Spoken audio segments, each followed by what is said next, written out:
Good evening, everyone. Thank you so much for being here this evening, and welcome to MSU Billings. I am so thrilled to be one of the co-hosts of tonight's Royal Johnson Forum as we commemorate 50 years of the Montana State Constitution. We are thrilled to be supporters. We are thrilled to have you on our campus this evening and look forward to tonight's celebration. Thank you so much to the Yellowstone Public Radio and Library Foundation for putting this all together tonight.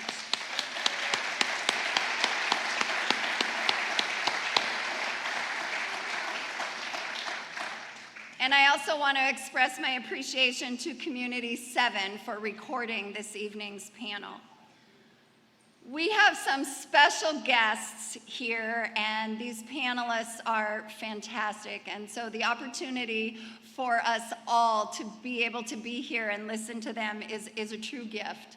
As you know, former U.S. Ambassador to China and former U.S. Senator Max Baucus is with us. Former Montana Governor Mark Roscoe, former Montana State Representative Dorothy Bradley, and Constitution Convention Delegate Mannan Ellington is with us, as well as Montana political reporter Chuck Johnson. So it's going to be pretty fabulous.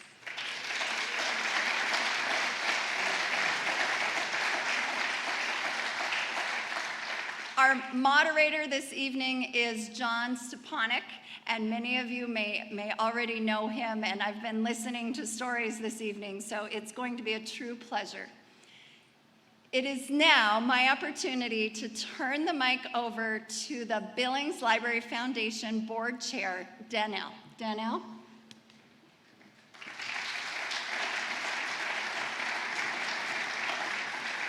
Thank you, Chancellor.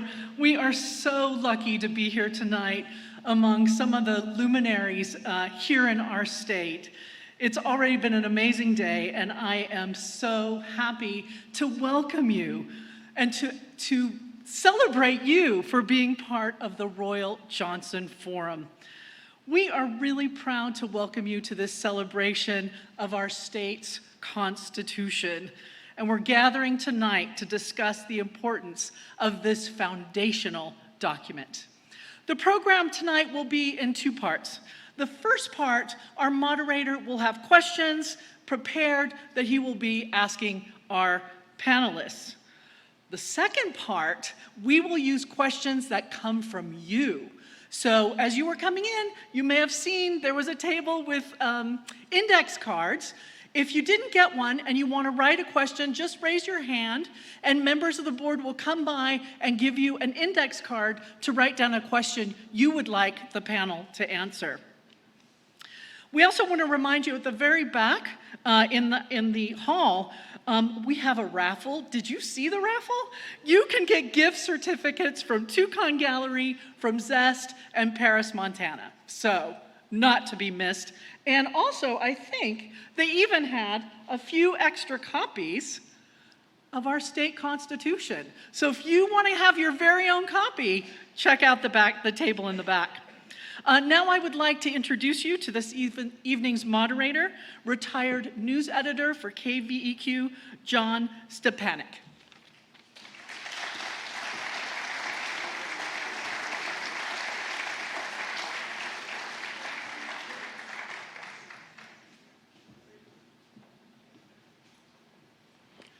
Good evening, everyone, and thanks for joining us. I'm going to start with something that I like to do at every forum that I've been to in the last 10 years, and that is this. I'm guilty as anybody, but if you would please take a quick look and go to silent, we'd appreciate it. Thank you.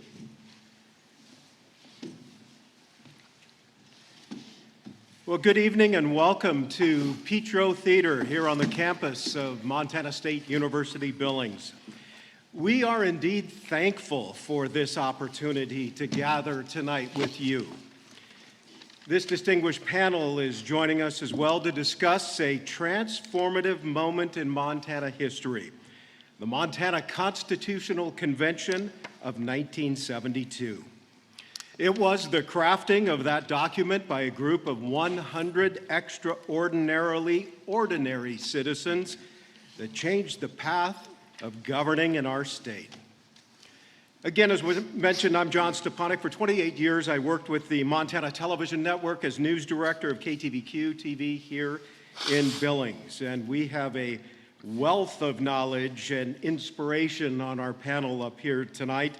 I will introduce them with just a brief bio. That was also mentioned briefly before us, but it will not come close to the full picture of their accomplishments. Senator Max Baucus, the longest-serving U.S. Senator in Montana, 35 years in Washington, fresh out of Stanford Law School, where he served as executive director of the Constitutional Convention in '72. Maynan Ellingson. Maynan served as the youngest delegate and one of 19 women who participated in the '72 convention. She also graduated from Law School in 1975. Mark Roscoe was elected 21st governor of Montana in 1992, later served as the chairman of the Republican National Committee. He was studying law at in 1972. Dorothy Bradley has spent her life working for Montanans. She was only 24 and already a state legislator when the 1972 convention convened. Dorothy was elected to 8 terms in the Montana House. And Chuck Johnson, a journalist who has covered Montana politics for more than 4 decades. He has covered 22 Montana legislative sessions and provided meticulous coverage of the 1972 convention as a much younger reporter for the AP. He was 23 or 24, 23 years old when he was there. But I also have to say I was very proud when he received an honorary doctorate from Montana State University this past spring. Yes. Please join me in welcoming a very distinguished panel.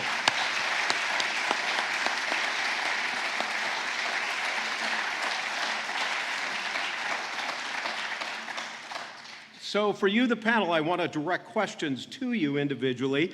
I'm also going to encourage that you jump in and add context to any of the dialogue that we have tonight. But I also want to start at the beginning, literally, the opening words of the adopted Constitution, the preamble. I find it to be a wonderful piece of writing. It was co-written by one of our panelists, Maynan Ellingson.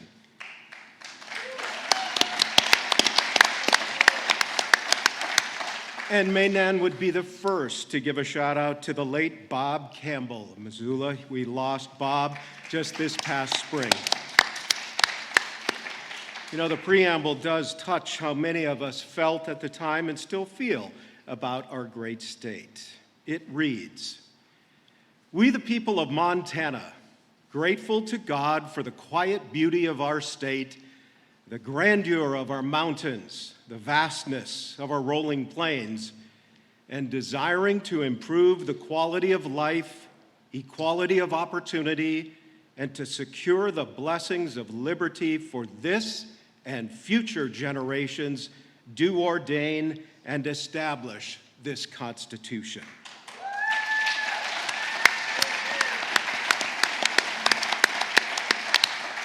Our first question to the panel tonight is to Maynan. Can you please give us some insight into the writing of the preamble with the late Bob Campbell? That's good question, hard answer. We wrote a delegate proposal for this preamble maybe about a quarter of a way into the convention.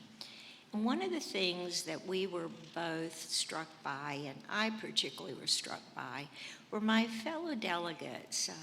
Torrey Johnson from down in the Powder River country. And in the early days of the convention, he would get up and say, "I'm Torrey Johnson, and I'm from God's country." And then Carl Davis from Dillon, Montana, in the early days, he'd get up and say, "I'm Carl Davis, I'm from God's country." And Mags Osheim from way up in Antelope, Montana, he would get up and say the very same thing. And it occurred to us that one of the things that was binding this group together was the love of place, the love of the physical characteristics of this state. And two things I think flowed from that. One, the right to a clean and healthful environment and natural resources article that Dorothy's going to talk about later. But secondly, the fact that we were all in this state, we all had as a single goal, really, to do exactly what the preamble said, to improve the quality of life, equality of opportunity, and secure the blessings of liberty. And I must say, in deference to Bob, our proposal initially started out, we the people of Montana, grateful to our Creator, because we did want to pay some homage to the Native Americans who had lived here before. But once the proposal got to the Bill of Rights Committee, they were pretty sure if we took God out of the preamble, the Constitution wouldn't be passed. So they changed it to God, and I love our preamble, and I think it's one of the things that unites us as people. Thank you, Mainan. Now, Mark, you have been known to turn a pretty good phrase or two. I know that over the years of working with you. Give us your assessment of the preamble. It's awe-inspiring.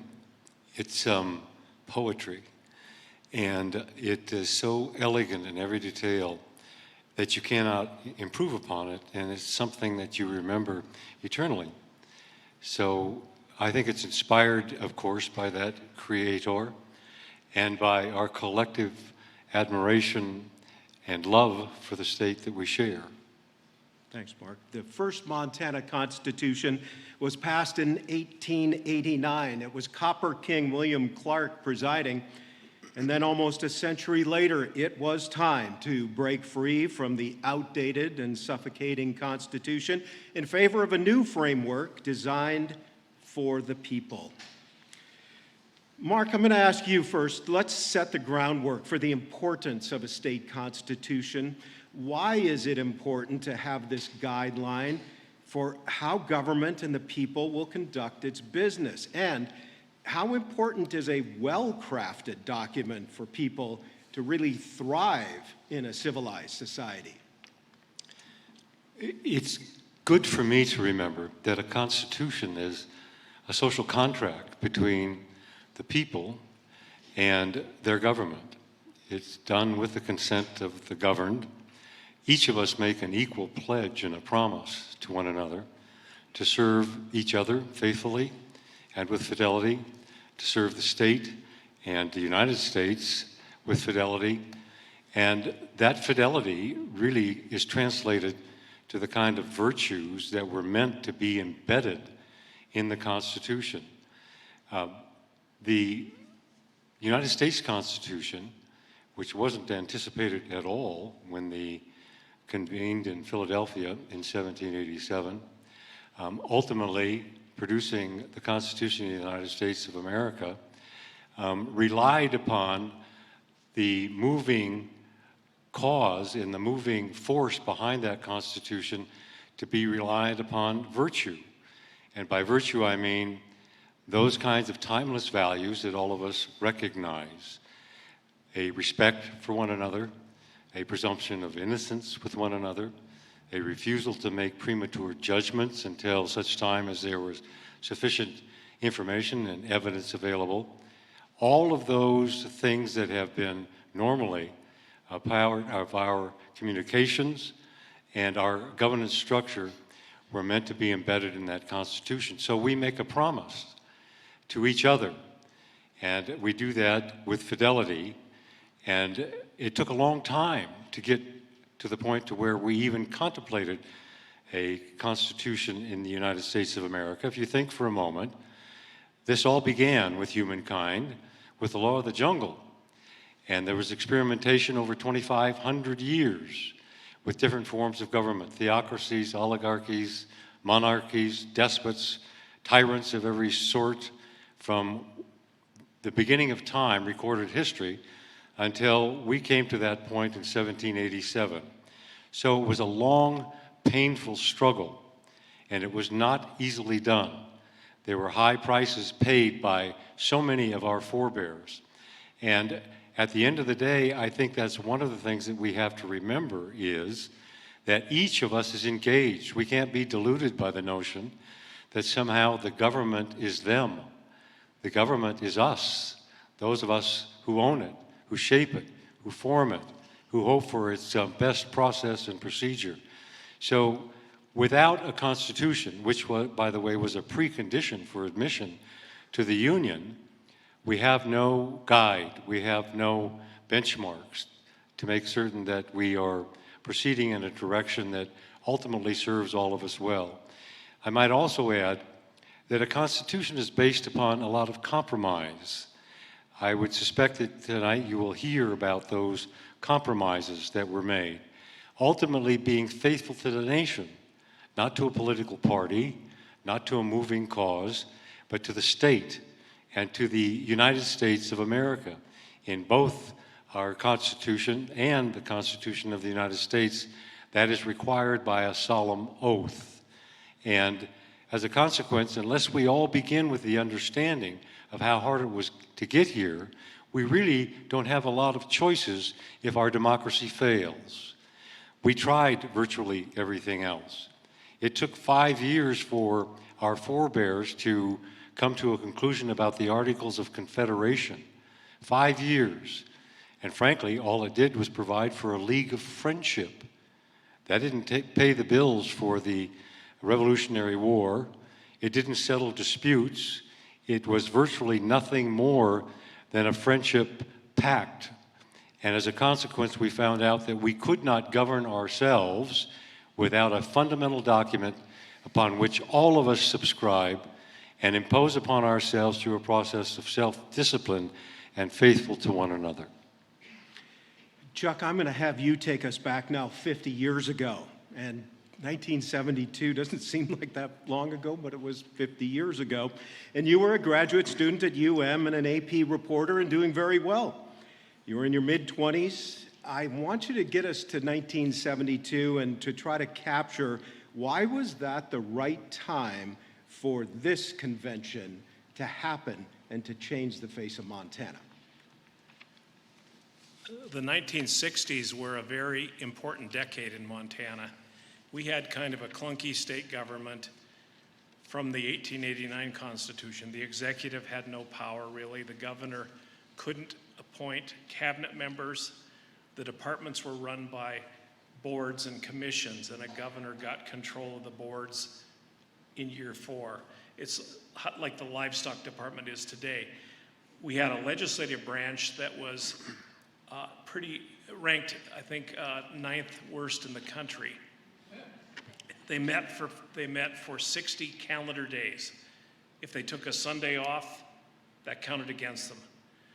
They never could finish on time, so they'd put paper towels or butcher paper over the clock and work till they finished, till someone sued over that. So we had this kind of clunky structure. In the mid-60s, there were a couple of U.S. Supreme Court decisions that involved one person, one vote. And the one that really made a difference in Montana was Reynolds v. Sims.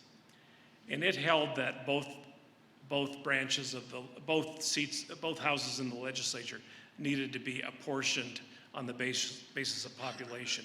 Prior to that, each county had a senator. So Yellowstone County, with 80,000 people then, had one senator. Petroleum County, with 800 people, had one senator. So you had a legislature that was pretty much controlled by rural interests. You had a legislature that was widely thought to be pretty much a handmaiden of the Anaconda Company and Montana Power and the railroads. Not much got done.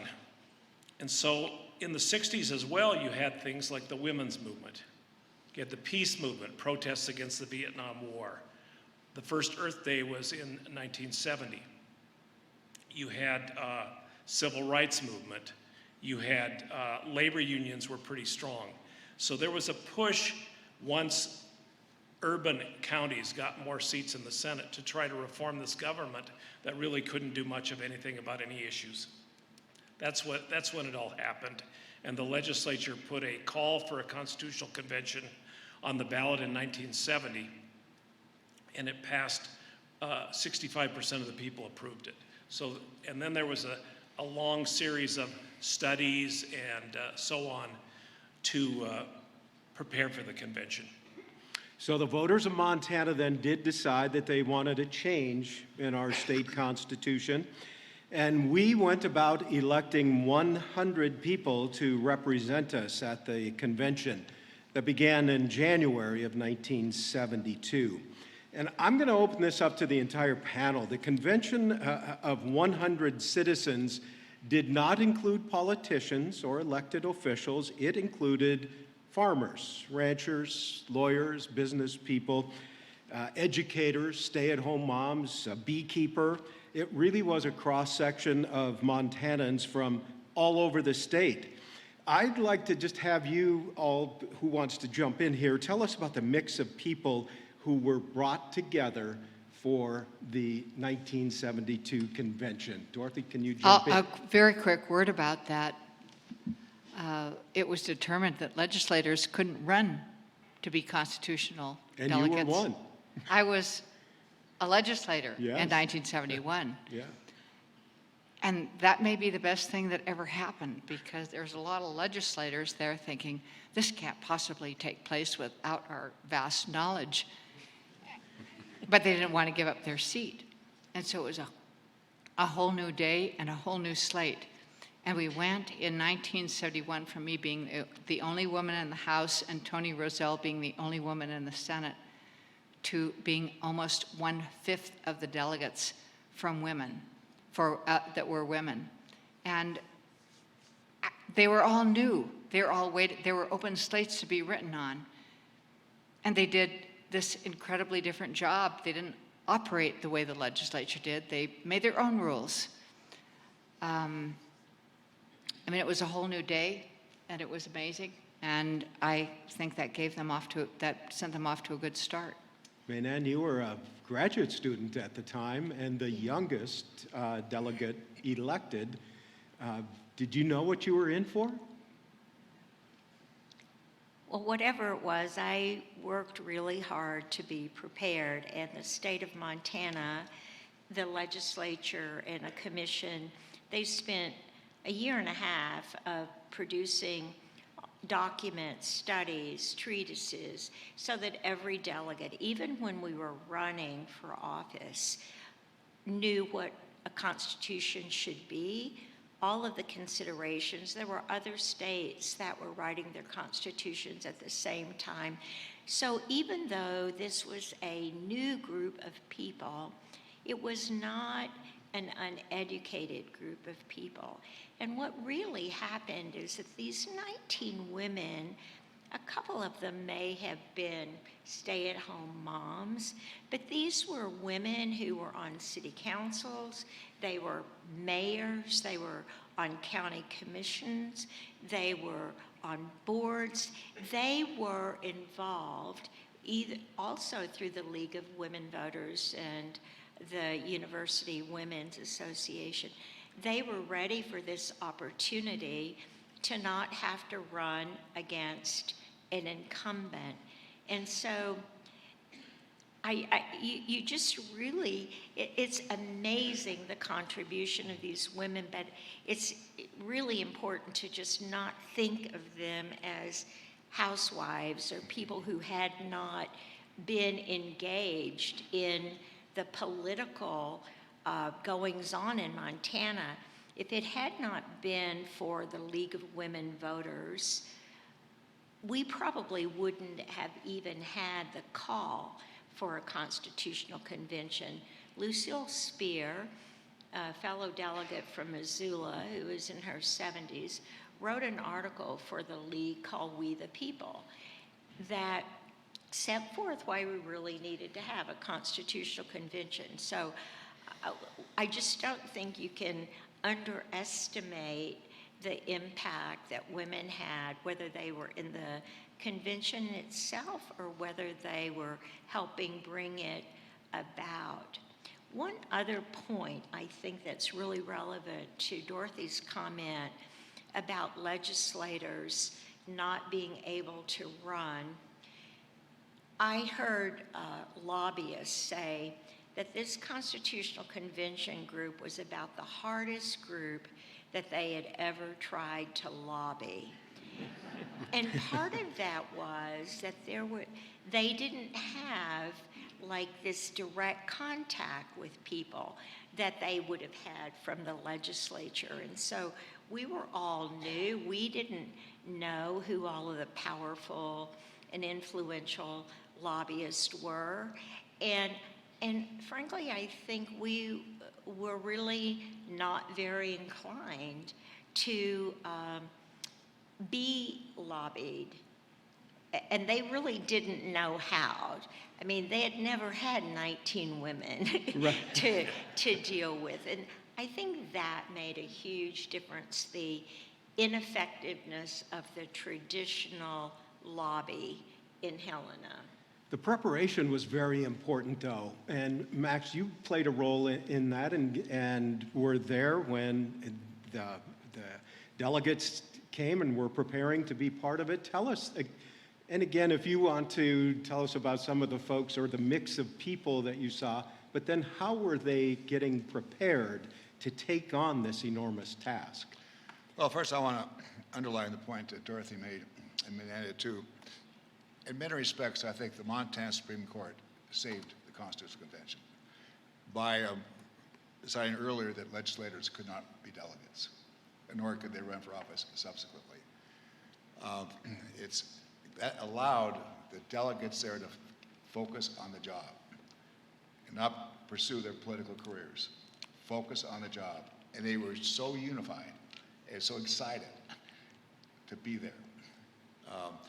In addition, as you basically said, I mean, Ann has alluded to it, the staff, I think, did a terrific job preparing the delegates. The executive director is a guy named Dale Harris. I also think he was essential to the passage, to the success of the Constitutional Convention. Brilliant guy. He organized all the staffs for all the committees. And these staff, they were just aces. Man, were they smart. They were as dedicated as the delegates. And they prepared delegates with alternatives. This is what State X does, this State Y does on this subject, so you can pick and choose. And there are a lot of debates, obviously, within the committees as to what makes sense, what doesn't make sense here. In addition to that, we all know, but it's worth repeating here. About 58 delegates ran and got elected as Democrats. I think about 36 or so as Republicans and 6 independents. Right. Well, guess what? Nobody knew that after they arrived because everybody was seated alphabetically. And when I was there working there, my job was, the title was committee coordinator. Then when Dale Harris left, I took over his job. But it's clear to me how well Dale Harris put the group together and helped delegates answer. Now, because I was not a delegate, because delegates were sitting alphabetically, they were just, there's no partisan politics involved. There just wasn't any. Zero, zip. They ran as Democrats, Republicans, but certainly didn't serve. They're just delegates. And all this, I think, is very important when we remember that although all 100 delegates signed at the end, signed up for the convention, when it came time to passing it, Montana voters trying to figure out whether to vote for this thing or not, only 12 counties voted in favor. Right. And about only 25, it passed by about 2,500 votes, roughly. And some of the delegates afterwards campaigned against it. But in my judgment, it's a combination of the Supreme Court's decision, delegates seated alphabetically, as well as terrific preparation. And because all signed, and they worked there in the spirit of the preamble, which you mentioned and many have mentioned. It was the guiding principle, the spirit that kind of pervaded throughout the convention. It's going to be difficult to have one of these again. I don't think in our lifetime we will, but we're lucky that we had it back then. It's also important to remember, and I just want to just very briefly touch on what Chuck said. You know, state executives in Montana were powerless. We had 102 separate executive boards prior to that. And, you know, the governor couldn't do anything. You know, Mark, you would have had a hell of a time. You pull your hair out and dealing with all these boards if you were governor back then. And the same thing, the 89 Constitution severely limited the powers of the legislature. It could only act in certain areas. So it was a nothing burger. It was just a mess. And also, not to be partisan about this, but don't forget, in the 70s, we had Democratic senators, and basically the delegation was Democratic. Mike Mansfield, Lee Metcalf, and Forrest Anderson, and so forth. That kind of helped a little bit, I think, to help put this together. Mark, do you want the challenge of running in 72 or 68? No, I don't want to challenge the ambassador. But I would add that the seating and the allocation of chairmanships of the committees being evenly split, even though there are almost twice as many Democrats as Republicans, instantaneously, in my view, observing the process from a little distance while I was in school, established trust and confidence. It was almost immediate. And people sitting next to each other in alphabetical order, without regard to any other classification or criteria, again, another step that established trust between the delegates almost instantaneously. It's just somewhat like tonight, in a way, when people gather and meet and we're in each other's presence. We're all watching one another, our habits, our listening to our discussions, and there's something almost mystical that binds us together as a result of being in the same room at the same time, focused upon the same issues. And I think that very much was what happened with the formation of the Constitution. There was a spirit of cooperation and a spirit of commitment to doing the best that could possibly be done for the people of Montana, not one individual cause, not a singular objective, but to provide a document that was eternal, if it could be, over the course of time, serving the best interest of the people of Montana. So the delegates were incredibly wise to proceed in the fashion that they did, because they provided the very opportunity for our better angels to manifest throughout that entire 54 days that our delegates met. I think it's important very important, this alphabetical seating. I want everybody to jump in. Maynan, Dorothy, then Chuck. Okay. I'm going to jump in on three separate fronts. One, when Senator Baucus was talking, Max was talking about the incredible preparation for this convention. It was university students from all of our campuses and from the law school. And dear Royal Johnson's son, Blake, was the research analyst for Revenue and Taxation Committee, but the research was done by our students, and that was so important. The alphabetical seating, you know, I think it's interesting, a lot of the languages, they were seated alphabetically. The truth is, we decided to seat ourselves alphabetically. And we did that for a couple of reasons.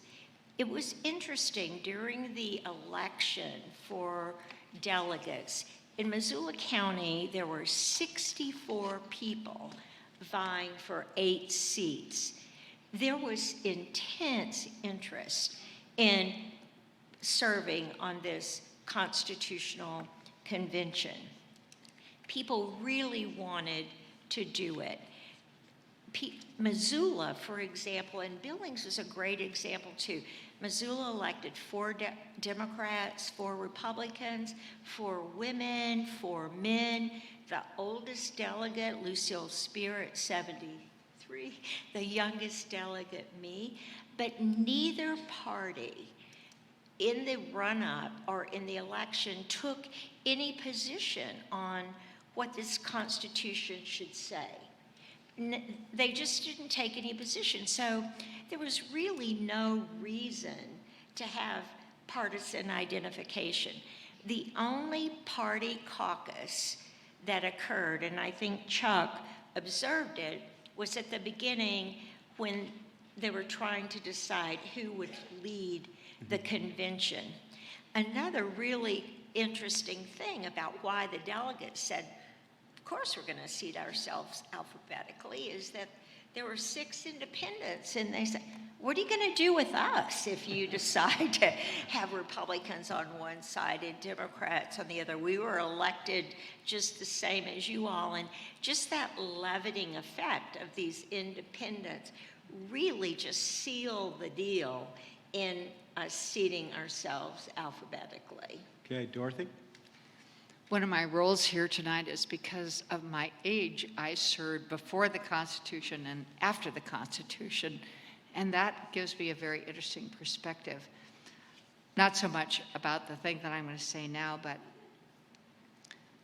some of us did take heed in how this structure helped get things through with a bigger block of support than the way we are doing things in the legislature. It took me many years to get the trust of the Appropriations Committee Chairman, Francis Bardino from Harlow, Montana, to let me chair the Subcommittee on Human Services. And he was very wary about me and thought I was going to give away the bank with my bleeding heart. And he used to sit in the back of the room and watch everything I did. But I told him and promised him that the committee I wanted would be equal senators and equal representatives, which is traditional, and equal Republicans and equal Democrats, and that was not traditional. I did not want to get to the end of the session and have this enormous fight over whether there was too much money going to disabled children versus nursing homes or anything else. I said I want the most conservative pick of the whole lot. And all I can say is that it worked. We would never pass money out of that committee unless both parties had an agreement on it, because if there wasn't, it would be a tie. And so when it would come to the end of the session and everybody would want to bash the budget and take it out of this and that, I mean, this committee had all the money. When you compare human services to anything else, it had all the money. They all hung together. And when they directed us to take money out, we'd all sit down and work it out together. And there was never a battle. So all I'm going to say is this system works. It worked like a charm. And it's really a blooming shame that they don't do that now, that they load up their committees and battle it out and sharpen their knives and fight each other. And that doesn't work. Working together to figure the expenditures out is what works. And the other thing is, I have marveled for years about what is this expression that's now even in the national television is about the aisle. They're on the other side of the aisle. And I always laugh at that because in my last session when I introduced, as a Democrat, I introduced a sales tax, which I still believe in. And we had more Democrats than Republicans, so they put me over on the other side of the aisle. And I always said it's just because I'm so agreeable, I can work with everybody. But everyone knew it was because I was doing something the Democrats didn't like very much. But what I learned over on the other side of the aisle is all these wonderful people that were over there. My seatmate, a crusty rancher from Ravalli, said, I hope you're going to retire pretty soon because I have to keep running every year that you do so I can cancel your vote. And we were friends. And you know, if we can't do that in the political system, I don't know where we are. We need to have a lot more of that. And the rules, Mainan, that you developed were so good, and we should push everybody to embrace them. Chuck, I know you wanted to weigh in. I think the total number of Montanans who ran for seats to be CONCON delegates topped 500, which is phenomenal.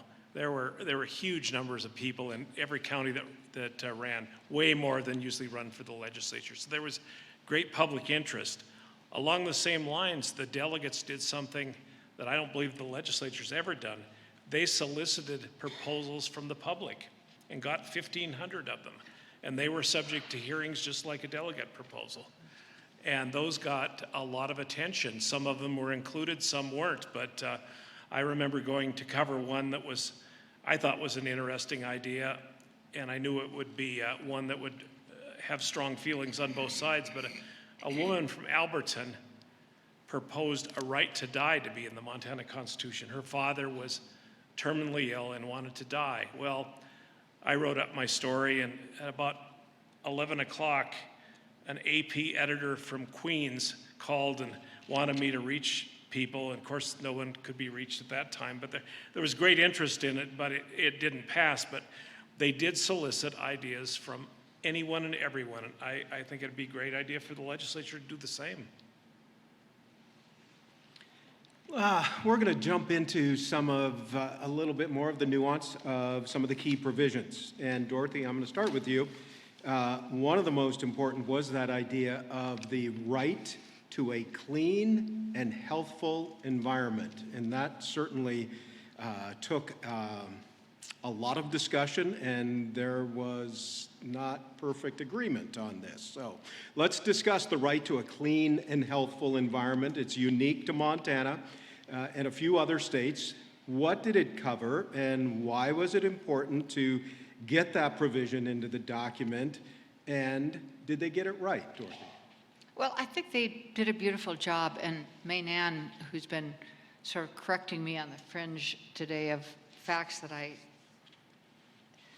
sort of fuzz up a little bit, please leap in. But I had my Constitution in the car, and it's in the car seat tonight. But we have clean and healthful environment in two places in the Constitution.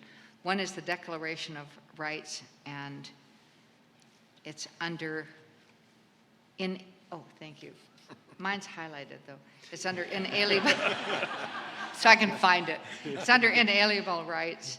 And what I love about the phrase in the Declaration of Rights, that it also says, and corresponding responsibilities. I wonder if any other constitutions say anything like that, you know, this is also on us.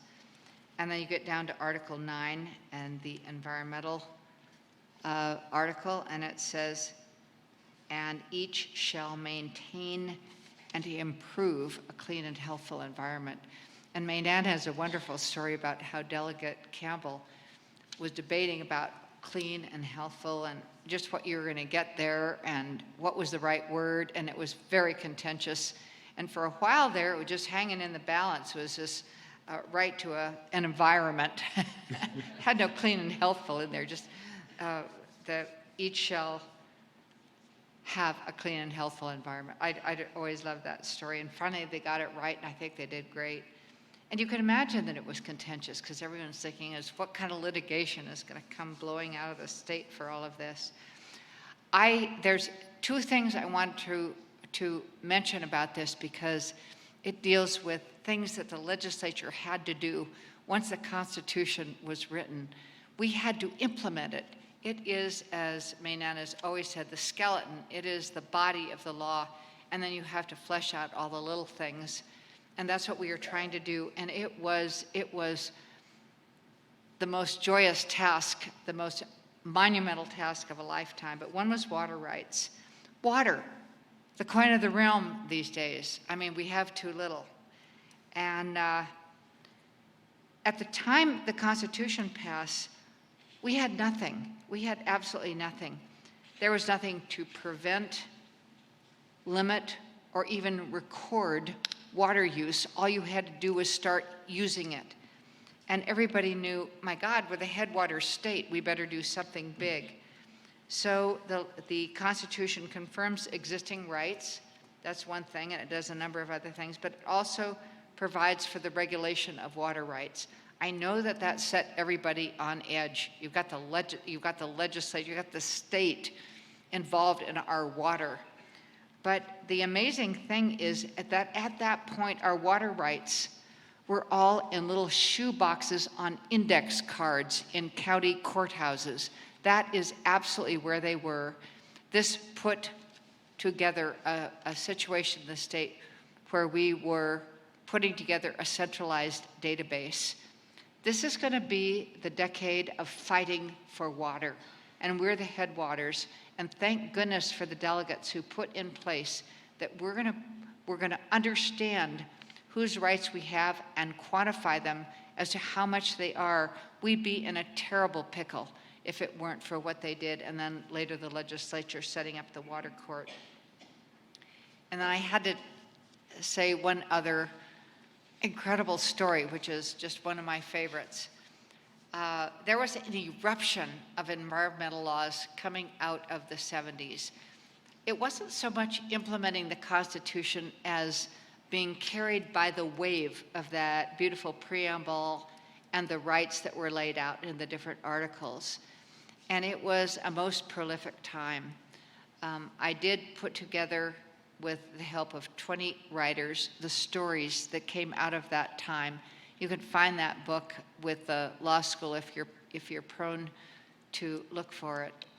But I think of all the 20 stories, my favorite is from Harrison Fagg from your community, who took a walk in his beloved Beartooth Mountains and getting up onto a high plateau found that they had ripped up the entire plateau in order to explore for certain minerals with no regulations, took everything in their path, no requirements that anything be repaired. And he said, this cannot be. And he put together a group to write and then pass the Hard Rock Reclamation Act. This man can look back on his life, and he's in his 90s now and still kayaking down the Smith River. He can look back and say, this wouldn't have happened but for me. And he did it in the way we all dream of, but we can come back to if we desire. He said, my first co-sponsor will be Dorothy Bradley because she's a Democrat, and he was a very conservative businessman from this very community. And it was bipartisan every step of the way. And he brought in a mining engineer lawyer, and he brought in an environmental lawyer, and he said, write this law. No other state had this law. He had nothing to base his commitment on. He was just forming it out of clean air, and it passed, and it's good, and it maintains to this day.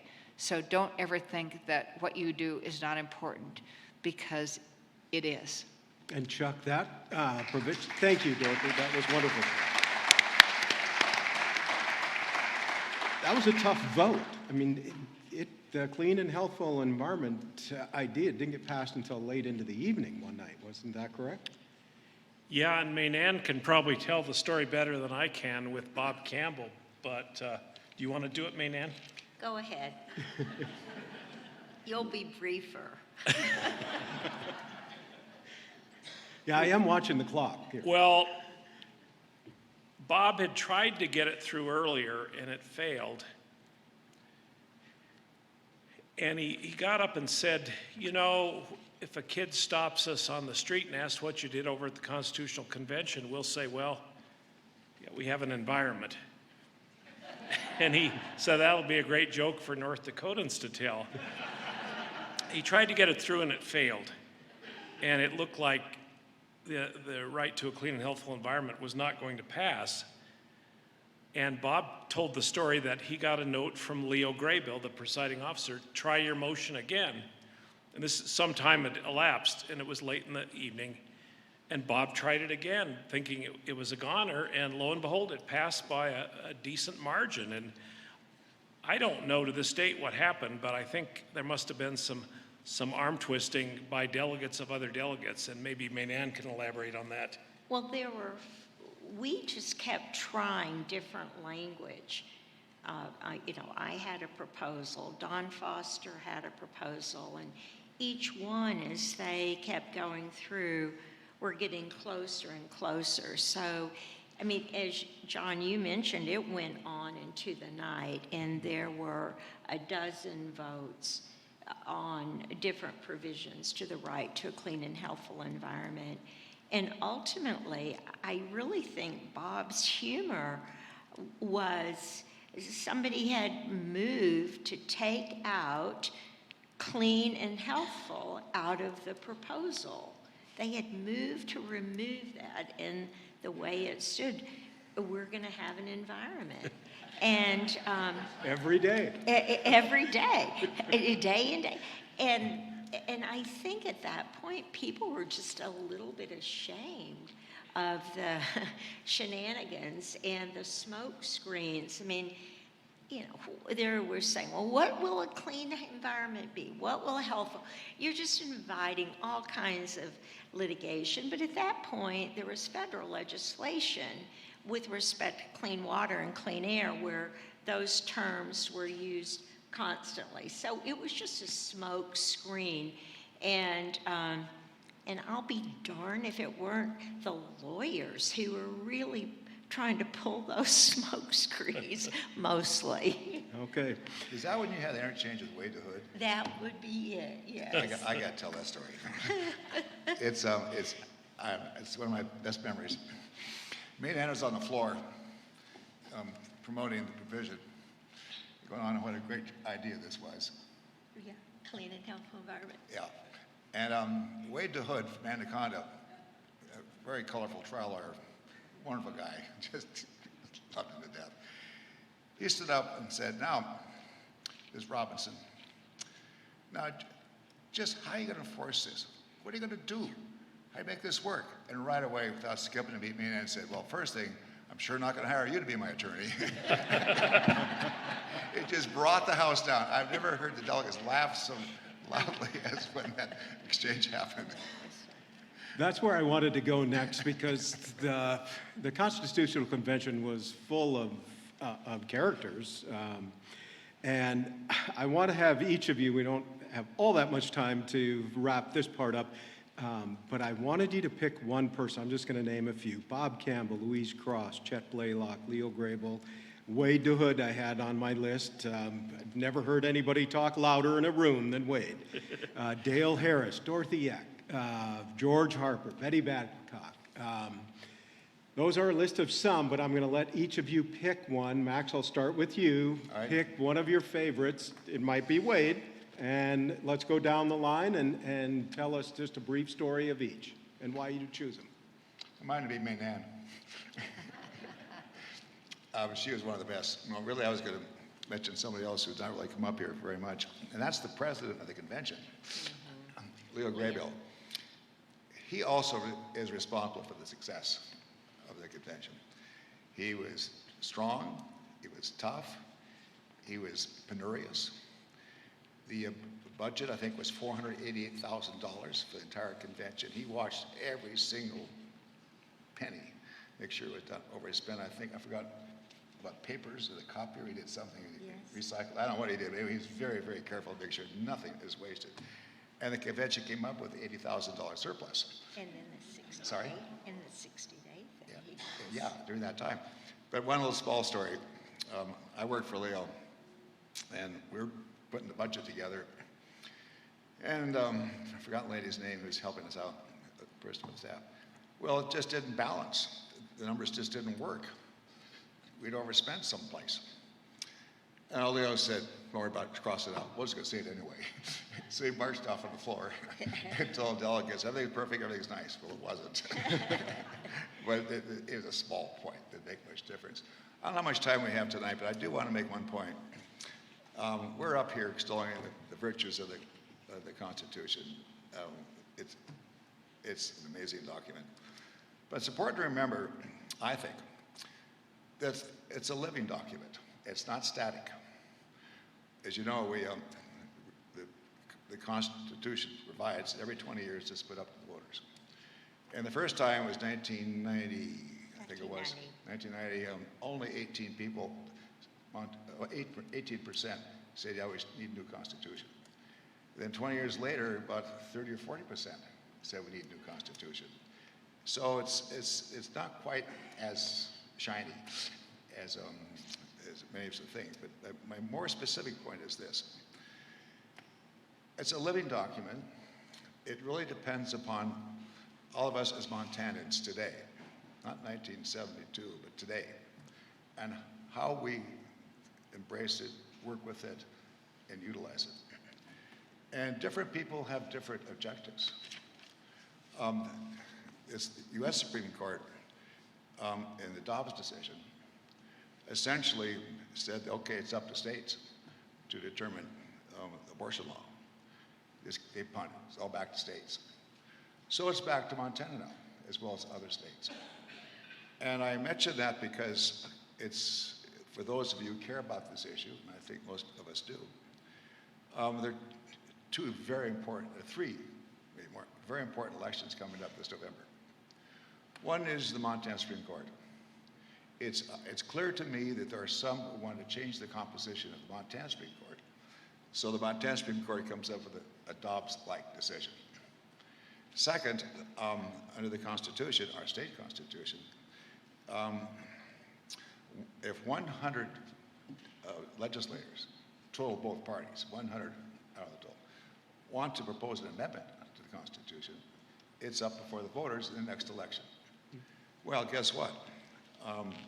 We're only 2 votes shy of 100. And so this coming November, there could be people elected, have certain points of view that dramatically affect right to privacy. Our Constitution has a right to privacy, but it's a little ambiguous as the degree to which Montanans who care about a choice is protected vis-a-vis the U.S. Supreme Court. So it's these elections count. Yes, they do. They certainly count on in this case too. And there'll be many other instances where this great document that we all are a part of is going to be tested. It's going to be utilized by some people who have certain points of view. So it's important for all of us to keep in mind that it's really up to us, as many in the panel have said. By us, I mean the voters, Montanans, to really care, watch all this, and get the facts, and find out what's going on, because there could be some significant changes to the Constitution. Okay, let me jump in. I'm going to have to put you guys on notice that it's a less than a minute answer. I'm going to go back Less than a minute? Less than a minute to tell me who was your favorite character Okay, all right. at the convention. Go, minute. Okay, my favorite character was my seatmate, Arlene Reichert, who's 96 years old. She spoke in Helena and got a standing ovation. I'm going to take my other half minute on a personal note to tell you that the Billings elected delegate, Dave Drum, made all the difference in my life because he enabled me to go to law school. After seeing me work at the convention, he sent someone over and said, she needs to go to law school and I will help her. And your guy, Dave Drum, made that happen for me. And I understand he made those kind of things happen for other people. Salute Dave. All right, Mark, top that one. Well, I think Wade DeHood would have to rise to the top in terms of characters, if that's the classification. He wore the most fashionable suits. He was exquisitely attired. He was bombastic in his rhetoric, and he was incredibly persuasive. But every step of the way, he was lovable and charming. Yep. Dorothy? Mine would be Dorothy Eck. We are almost next door neighbors and very close family friends. I never would have had a political life without her. She encouraged me to do that. But she showed me the deal about follow through. She was with the League of Voters that created this. She was elected as a delegate. She was under Tom Judge, Governor Tom Judge, the head of local government, trying to work out the provisions in the Constitution for local government, and then a senator for many, many years. There's somewhere in my background, I remember the phrase that a good idea is 5% of it, and execution of that idea is 95%. She was both. Yes. Chuck? I'm going to mention Betty Babcock. Betty was pretty conservative and voted against a lot of the provisions. And the delegates saved on their budget and saved some money to run an education campaign after the convention ended to try to tell Montana voters what was in the document. That's true. A lawsuit occurred to block that spending. And Betty Babcock said, no problem. Tim and I own the Colonial Inn, Colonial Hotel. We've got office space, typewriters, photocopy machines, and phones. So that became the headquarters. And so I think without Betty doing that, I'm not sure the voters would have approved of the document, because that's where that was the campaign hub and the headquarters. We just have 2 minutes to go, folks. So I have to think that this was one of the proudest moments of your lifetime. If you look back at your participation, can I assume that? Can you reflect on what being part of the Montana Constitution in '72 means to you today?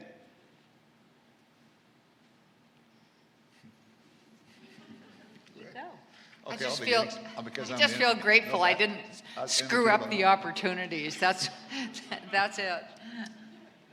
For me, it's the spirit of the camaraderie, joy, service of 100 people is doing the right thing and for the right reasons and being very happy doing it. It's something I always remember in everything I do in public service, harken back to that. It's a good lodestar. It's a good guide.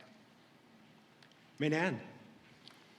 Well, it's certainly the most important thing that ever happened to me. It was the most influential period of my life, and as I mentioned, I was able to go to law school as a result of it and have a really wonderful career, legal career that has kept me grounded in our state constitution, the federal constitution, state and local government, and I'm just forever grateful for the opportunity and feel an obligation, of course, to my other 99 delegates to continue to try to tell the story of this Constitution.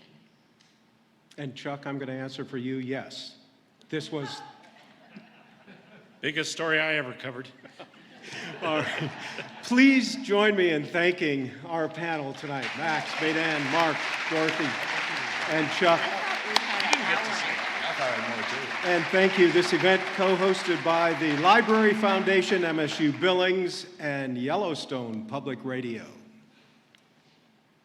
Are you sure we didn't have an hour and a half? We do, because we just finished up live on the radio. Did you see their countdown clock went right to 0, and now we move on. We have questions to go to now, and we're excited about that. First of all, also, pause, and thank you again for joining us tonight. It's wonderful to get back together again and have discourse about any number of topics. And again, thanks to our distinguished panel tonight. You ready to go? How many amendments have been presented to voters in the past 50 years? How many have passed? And do you recall some of them? Well, How many amendments to the Constitution? over 100 have been offered. Significantly fewer than that have passed. There have been 3 constitutional initiatives that have been passed. There have been some really good amendments to the Constitution, like setting up the Coke Severance Tax Trust Fund, the Resource Indemnity Trust Fund. There are some amendments that happened right after the passage of the Constitution that I thought took us back the other way, and that was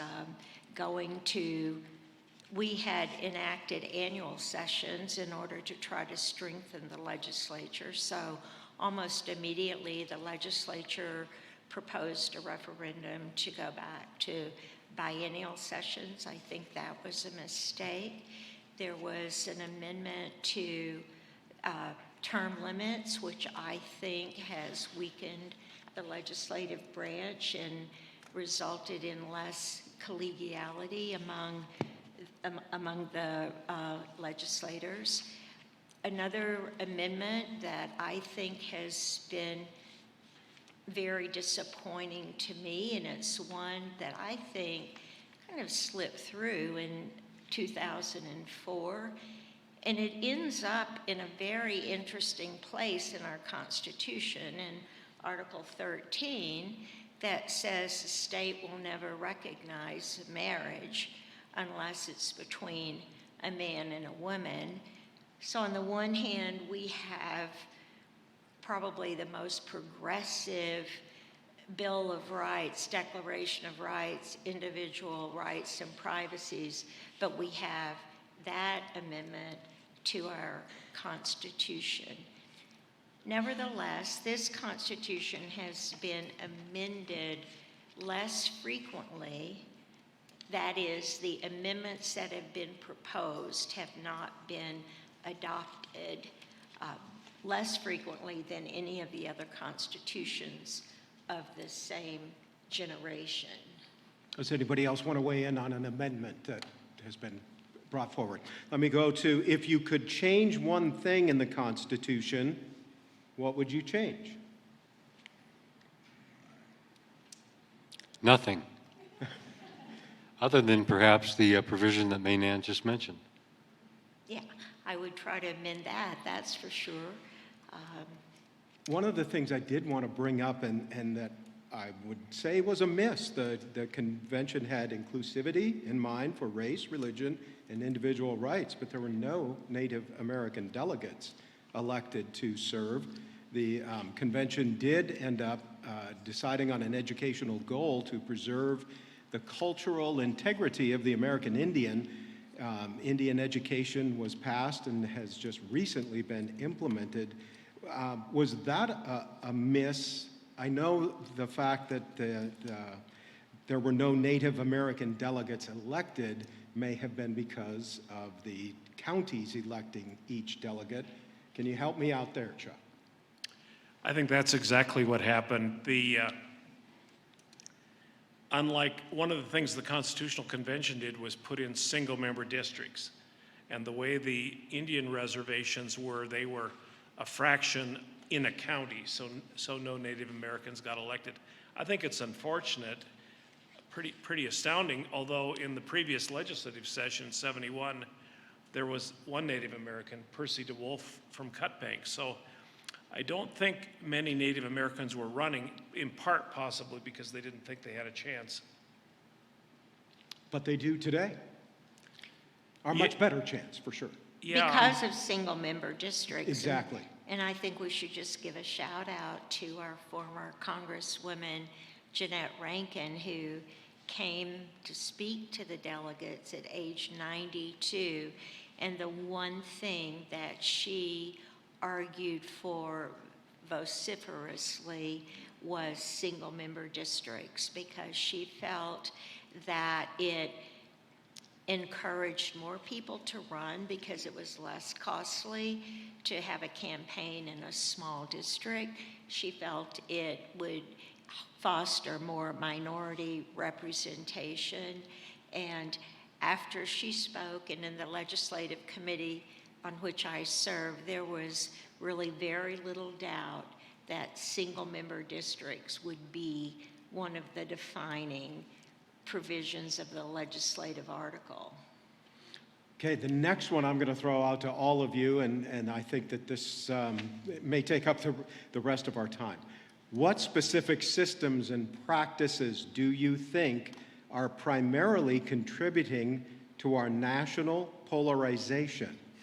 And give us some solutions that you see to this growing problem. Mark, I'm going to let you go first. Solve our nation's problem. Well, there might be a note of humor at the beginning, but my belief is that there are ominous and perilous signs of difficulty confronting our constitutions, both at the state and federal level, and that we simply cannot take for granted that everything will remain the same, that we can depend upon these foundational documents, that we can depend upon the contract that we have between us as the governed and our government, if we're not all engaged in defending them vigorously and constantly. There was a poll taken not long ago that revealed that 1/3 of us, 34% of the people in America, believe that it's appropriate to bring violence against the government on occasion. There was one that followed shortly thereafter by National Public Radio, where 70% of the people declared that they believed the United States of America, its Constitution, and the individual states were in decline. So the notion that maybe some of you here tonight have visited in your quiet moments and wondered about, that we are confronted with a dilemma of some significant and huge proportion is correct. I've had the chance to visit with people, as all of us have, across the state of Montana, and I would say that there is a massive number of people who are concerned about whether or not we're falling apart. And as a consequence of that, defense of the Constitution at the national and at our state level is an absolute priority for each and every one of us. I think there was a time when I took it for granted, and having grown up in the 60s, the 70s, watching the new Constitution come into existence, I believed that it would always be there. We would always be there. But the fact of the matter is, these are ominous moments, and I think that's what we confront more than anything, is the adhesive that holds us together, the faithfulness that our Constitution expects, the commitment to one another that's absolutely essential to a democracy, the virtue, the traditional values that are a part of our way of life are under threat, and it's going to take each and every one of us addressing that problem through requiring a higher and better performance, through defending our constitutions, through making certain that we plan our votes. It doesn't matter, really, what party you are to me anymore. What matters to me is whether or not you have character, whether or not I can trust you, either as a Democrat or a Republican, to try your level best. We can disagree on policy, but at the end of the day, if you have regard for the people you live with, if you see sometimes through your heart rather than just through your eyes, then you're my kind of candidate. And I think that's the challenge that we confront going forward, both to our Constitution and frankly to our Republic. All of you will recall, I'm certain, when Benjamin Franklin came out of Independence Hall, someone yelled a question at him and said, "What kind of a government do we have? A monarchy or a republic?" And he said, "A republic, if you can keep it." That still remains the existential question of our time. John, I just thank you for bringing the right tone to that question. Mark, I appreciate it. I just would like to add on a little bit to that, and something that Max said earlier. And I think the biggest threat facing us in Montana with respect to our Constitution is no longer a belief in the true separation of powers. The Constitution is a bunch of words, and it means ultimately what our Supreme Court says it means. And I think what we are seeing is we have a legislative branch that does not like the constraints that the Constitution puts on their actions. I mean, we see it in voting, for example.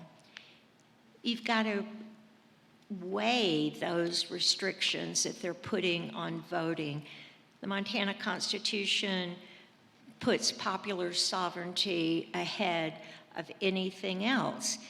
Yes, the legislature has the right to regulate elections and make sure that they are fair and just.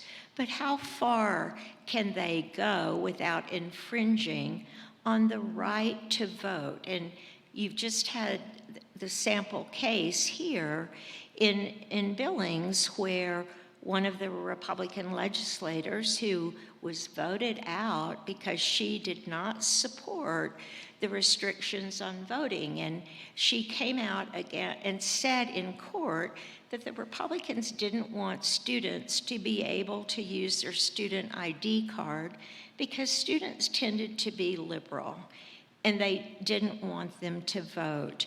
Yes, legislators can regulate elections, but they can't go so far as to deprive people unnecessarily of the rights. The courts are making these interpretations, and the legislature, or at least the legislative majority, is not liking what our courts are saying that our Constitution stands for. So the next step is to try to weaken or politicize the judiciary to make it more like the legislature. And we've seen at least 2 bills in the last 2 sessions, one which would require court members to run as either Republicans or Democrats. That was declared unconstitutional. No, I'm sorry, that didn't even make it out of the House. It was defeated. But then the other one was to require judges to run by district. The attempt there is to make the court more political. Though I think these are the biggest issues that we're facing in Montana, is to try to preserve the Constitution, try to preserve the separation of powers and the impartiality of the judicial branch of government. Max, I'm going to go to you next. Well, John, I think you've asked a fundamental question that's on the minds of a lot of Montanans and Americans. I hear it constantly. What's the answer? I'm asked. And we're all faced with that question. I'm not sure I have a single bullet answer. It's complicated, but it's here. It's where we are. A couple of things come to mind, though. Number one, we can begin at home with our friends, our family, and what groups we may belong to. You know, just be civil, be decent, ask questions, constructive questions, and pretty soon you'll find out that they have the same assumptions and premises that you have. Because we're all really looking for the same thing. What's that? Decent income, food at the table, take care of our kids, decent education. You know, it's not that complicated, really. Address air and water pollution, decent health care. You know, we all want the same kinds of things, really. I think we get wrapped around the axle too much about how we pursue them. Another answer to that question, it seems to me, is it reminds me of the Pogo cartoon. You know, I have met the enemy and he is us. I mean, you can't have somebody else do it for you. We ourselves, as people, got to figure out the answer to that solution. Sometimes when I think about all this, I think that it may have to get worse before it gets better. We may have to hit bottom before we as a country and people start to work better together. I don't know, hope not, but I've sometimes wondered if maybe that's going to be the case. Another approach to all this is this. We've got to remember, we're an amazing country, the United States of America. We're an amazing state, the state of Montana. We don't see people heading for the door that live in other countries. People want to come to America. That's why we have an immigration issue. We are still basically the beacon on the hill. It's a little bit of shine taken off a little bit with January 6th, et cetera. But still, we're kind of, not being too technical, that's one reason why the dollar is so strong. People invest in America. And there's a strong intrinsic bounce, I think, in our country. We're intrinsically able to do things. It's kind of hard to get there, but we do.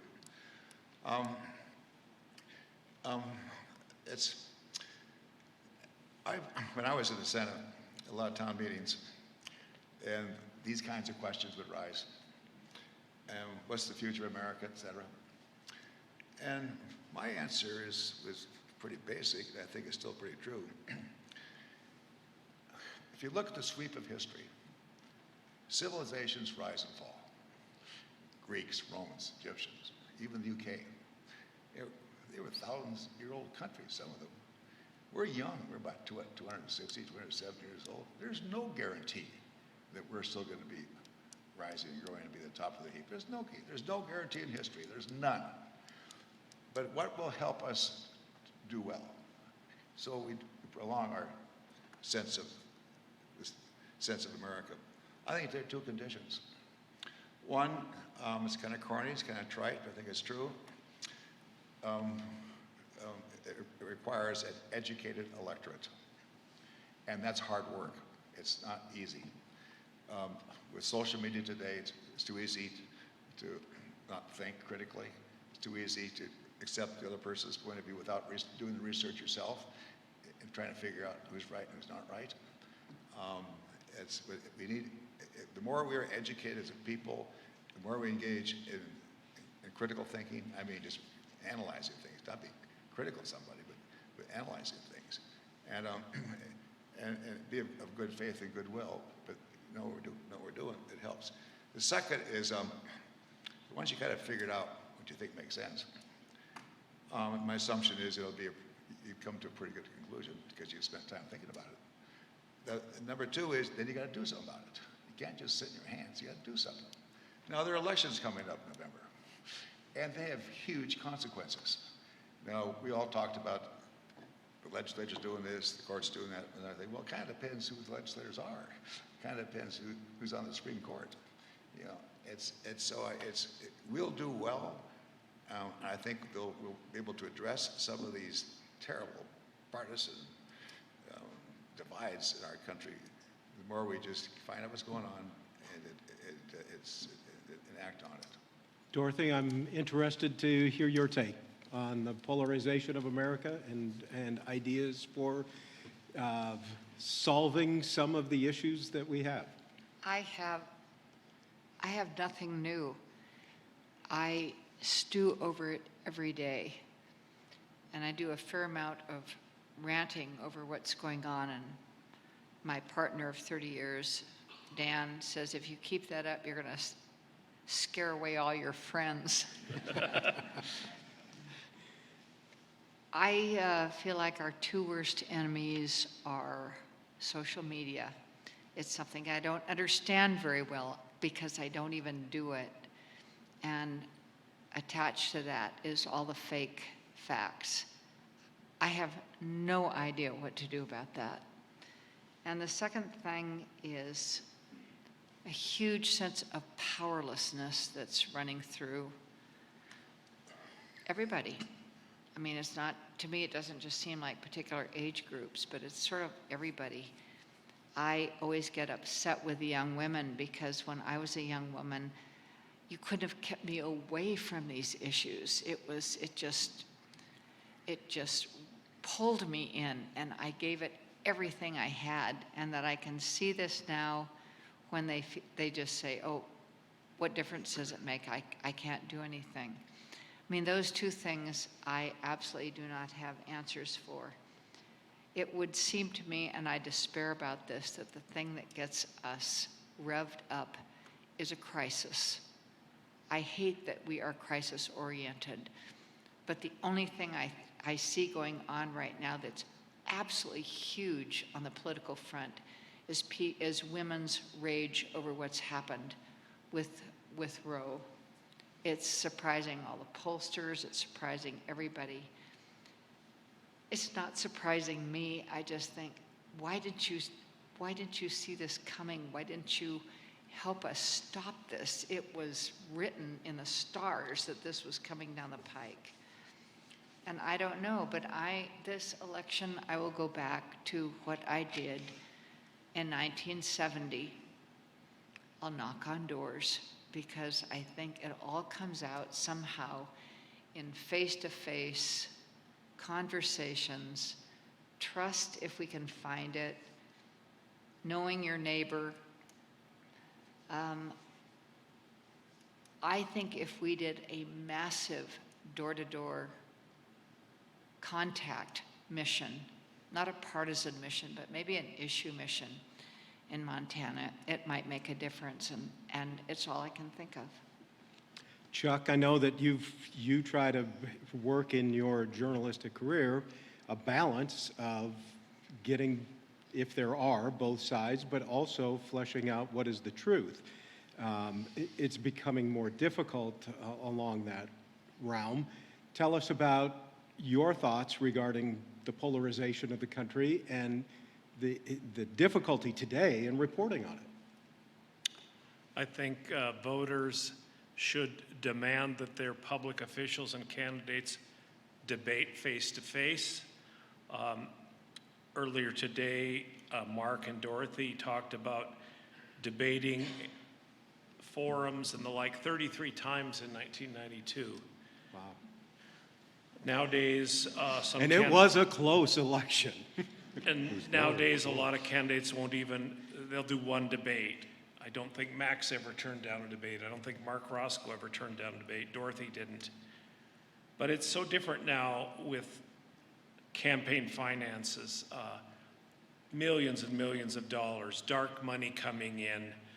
I don't know that this will ever happen, but I think we need to figure out a way to have public finance where each side gets the same amount of money, and we figure out a way to block the outside dirty money.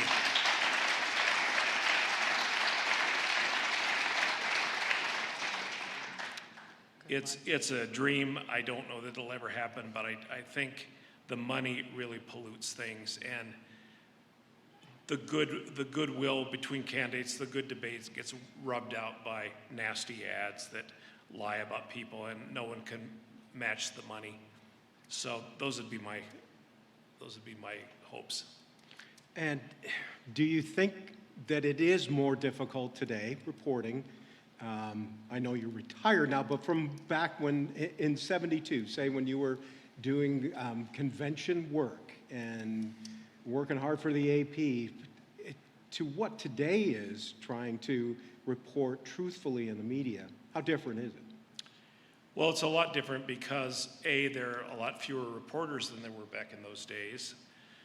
Secondly, the campaigns are longer. People start running a couple years in advance.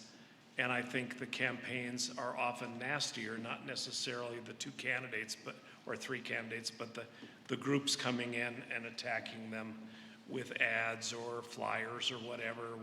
You know, we'll start getting the nasty, they call them slicks, the cardboard flyers that'll start showing up in our mailboxes in the next few days, because the ballots go out 30 days before the election, and they make a difference. People read those and think, oh, it must be true. I read it on this piece of paper, when they often aren't. And you know, we tried to do fact checking on ads, and it's a noble thing to do, but you can't begin to keep up with them. I mean, they'll come in, there'll be 20 different ones.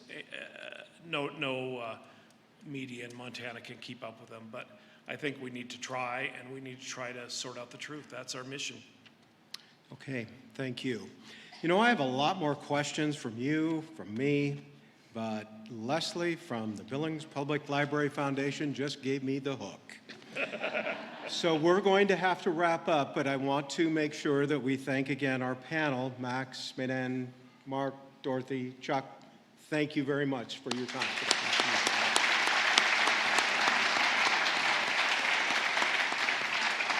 I hope you enjoyed tonight's 2022 Royal Johnson Forum, Quality of Life, Equality of Opportunity. Again, our event hosted by the Library Foundation, MSU Billings, and Yellowstone Public Radio, and a shout out to Community 7 TV. Thank you very much, everyone. It's great to see you tonight. Thank you, John.